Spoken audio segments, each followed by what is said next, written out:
ลองมาก่อยกรรมที่จำเป็นต้องใจนะครับเป็นมรดกตกทอดมาเราจะไปเขียนแบบอื่นมันก็ไม่ได้อะครับอย่างเช่นอย่างนี้ค่าน้อยโอเคนะครับอันนี้ค่าน้อยได้แต่มันเวลาเราค่าป่าเนี่ยเราก็จะไปเขียนแบบไทยค่าป่ามันก็บ่ได้มันก็สำเนียงบ่ได้นะครับค่าป่าแม่นมั่นนะครับเขาจะไปเขียนแม่นมั่นมันก็แบบเปิงอะฮะในภาษาละนาลองมากอยเลยนะครับเขียนเป็นภาษาละนานะครับลองมาดูนะครับค่าน้อยนะครับค่าน้อยค่านะครับตัวค่านะธรรมดานะไม่ขอจ้างไม่กาค่าน้อยนะครับน้อยเนี่ยมันตัวนะนะครับเสียงตรีนะครับตัวที่อักษรต่ำนะครับโดนไม่ขอจ้างไปเป็นเสียงตรีนะครับค่าน้อยนะครับสังเกตให้ดีนะครับว่าตัวค่าเป็นอักษรสูงนะครับโดนไม่ขอจ้างเข้าไปนะครับใส่ประกอบไม่ขอจ้างไปเป็นเสียงโทพิเศษนะครับถ้าเป็นอักษรต่ำนะครับโดนหน้านะครับอักษรต่ำโดนไม่ขอจ้างไปนะครับเ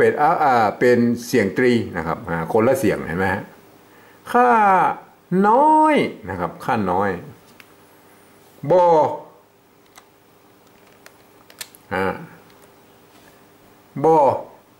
่ยากนะครับอันนี้ไปเสียงไปตังยอยักษ์ไทยแล้วครับบ่ยากฮะถ้ายากนะฮะถ้ายากก็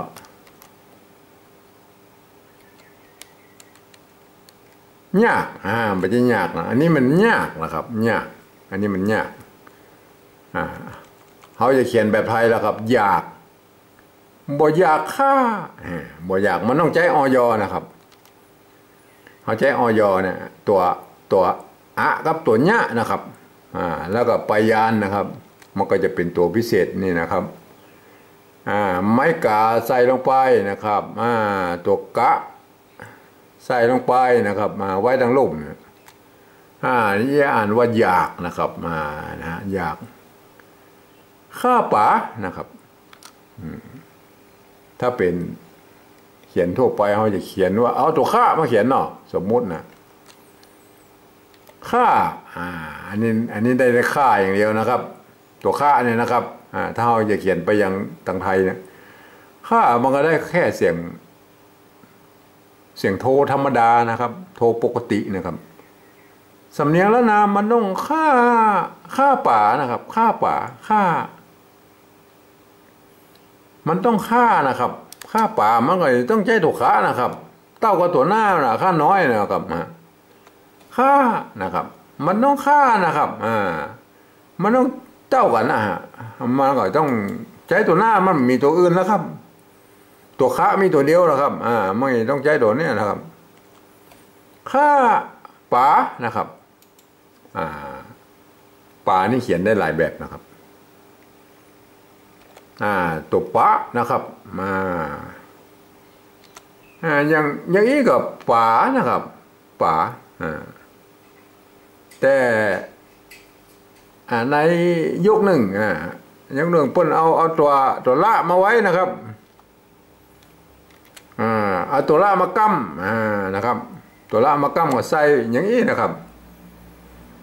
แต่เพิ่นไม่ได้อ่านปลานะครับปลาเหมือนในภาษาไทยปลาหรือปลาอะไรพวกนั้นเพิ่นไม่ได้อ่านอย่างนั้นนะมันก็คือปลาเหมือนกันนะเพิ่นเอารอมากั้มไว้ไม่ได้นะครับเอารอมาประดับไว้เฉยๆนะค่าปลาเหมือนกันนะครับค่าปลาแม่นแม่นนี่อันนี้แม่นนะครับเสียงโทนะครับแม่น แม่นเสียงโทก็ใจตัวมะนี่แหละครับแม่นนะครับแม่นมันไม่ใช่ในสำเนียงเหนือไม่ใช่แม่นมันแม่นมันนี่ไม่ใช่นะแม่นมันนะครับมันน่ะมันจึ้งนะครับมันถ้าเขาเขียนเป็นเอาตัวมะนะครับเขียนมันก็แม่นมันแม่นมันนะครับมันจะออกเสียงเป็นแม่นมันนะครับแม่นมันมันภาษาเหนือมันแม่นมันนะครับมันนะครับมันจึ้งมันนะครับมันขึ้นแบบหน่อยเป็นเสียงโทพิเศษนะครับเพราะนั้นให้ต้องใจตุ่มมะนะครับ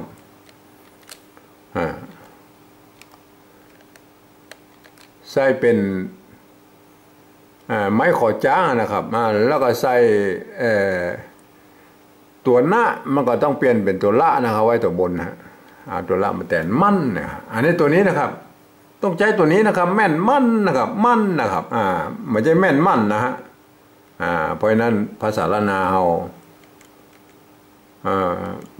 เป็นอี้มาตั้งแต่โบราณแล้วครับมันไงต้องเขียนอย่างอี้แหละครับแต่จะเขียนอย่างอื่นมันก็ไม่ได้นะครับเพราะว่าสำเนียงมันเป็นอย่างอี้ครับเรามาดูภาษาปริวัติแบบที่สองเลยนะครับข้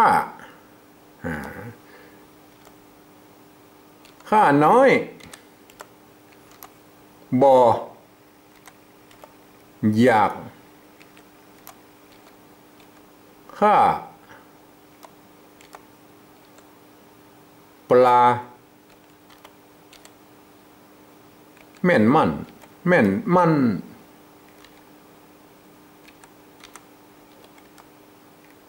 แม่นมันนะครับเวลาถ้าอ่านตามภาษาไทยมันก็ข้าน้อยบ่อยากข้าปลาแม่นมันแม่นมันนะครับต้องอ่านข้างบนนะครับเสียงข้าเนี่ยนะข้านะมันก็ได้แค่ตรงนี้นะครับโทธรรมดานะภาษาละนามันต้องข้านะครับข้าน้อยนะครับอยู่ตรงบนพุ่นนะครับข้าน้อยนะครับบ่อยากบ่อยากเต้ากันนะข้าป่านะครับข้านะอยู่ตรงบนพุ่นนะข้าป่านะครับไม่ใช่ข้าปลานะไม่ใช่นะไม่ใช่ข้าปลานะครับมันอู้ไม่ได้นะครับข้าปลาเนี่ยมัน